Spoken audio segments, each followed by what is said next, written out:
अस्सलाम वालेकुम जी, कैसे आप सब? यकीनन ठीक ठाक एवन फर्स्ट क्लास होंगे। नाज़रीन, आप लोगों ने सुबह सुबह एक खबर सुनी होगी कि पीटीआई के मुज़ाहिका खेज भोकस इंट्रा पार्टी इलेक्शन हुए हैं।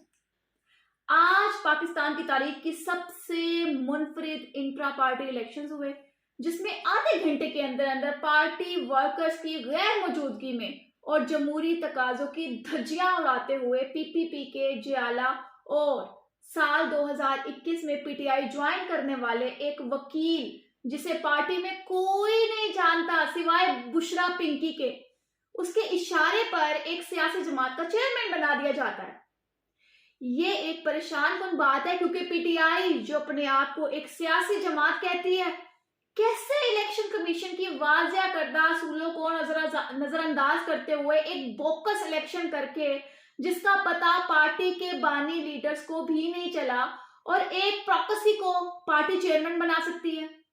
ये जो अमल है, ये संजीदा सवालों को जन्म देता है। आधे घंटे में खत्म होने वाला ये तमाशा सिलेक्शन है या इलेक्शन है, जिसमें पार्टी लीडर्स और वर्कर्स में कोई भी नजर नहीं आ रहा है। क्या पार्टी चेयरमैन के कागजात नामजदगी पार्टी के तमाम लीडर्स को दिए गए थे? क्योंकि अकबर एस बाबर को पीटीआई के बानी रहनुमा है, कह रहे हैं कि एक ऐसा बिल्कुल भी नहीं हुआ है और इन्हें इस बोकस अमल में हिस्सा नहीं लेने दिया गया है। ये बात बिल्कुल वाज़िया हो गई है कि ये पार्टी एक शख्स या उसकी फैमिली चला रही है, जिनके अपने अपने मफाद है। इसलिए सवाल ये भी पैदा होता है कि अगर इस पार्टी में कोई जमहूरी इक़्तिदार नहीं और आमिराना तरीके से फैसले पार्टी पर थोपे जा रहे हैं, ऐसे हालात में कैसे इस पार्टी को एक सियासी या जमहूरी पार्टी कहा जा सकता है? पार्टी के दरीना और पुराने सियासी लीडर्स इस सारे बोकस अमल में किधर हैं? इनकी सियासी मुस्तकबिल क्या है? पंजाब और केपी में 9 मई के मुजरिमान को पार्टी सदर लगाना एक शर्मनाक अमल है। इन दोनों के शर्मंगेजी के सबूत पूरे पाकिस्तान ने अपनी आंखों से 9 मई को देखे हैं। इसका मतलब यह है कि पार्टी चेयरमैन और इसके खानदान ने माजी से कोई सबक नहीं सीखा है। वो जानबूझकर ऐसे इंतशार पसंद लोगों को पार्टी से जुड़ा रखना चाहते हैं।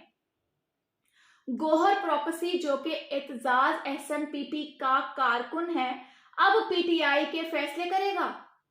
पार्टी के मुंह पर एक ये तमाचा है, और यकीन कीजिए कि पीटीआई ने जितने यू टर्न आज तक लिए हैं ना, ये भी उसमें एक मुंह बोलता सबूत है कि पीटीआई पार्टी जो है, ये कभी भी कुछ भी कर सकती है, थूके हुए को भी चाटने के लिए तैयार हो सकती है। ये हालात ही है कि पीटीआई के ये जो मुज़ाहिका खेज भोकस इंट्रा पार्टी इलेक्शंस हुए हैं, इससे मैं बिल्कुल मुत्तफिक नहीं हूं। अगर आप लोग हैं तो कमेंट सेक्शन में अपनी कीमती राय से लाजमी आगाह करें, ताकि पता चले कि कौन किस साइड पर है और किसकी क्या थिंकिंग है। खैर, अपना अपना ख्याल रखें, दुआओं में याद रखें। अल्लाह हाफ़िज़।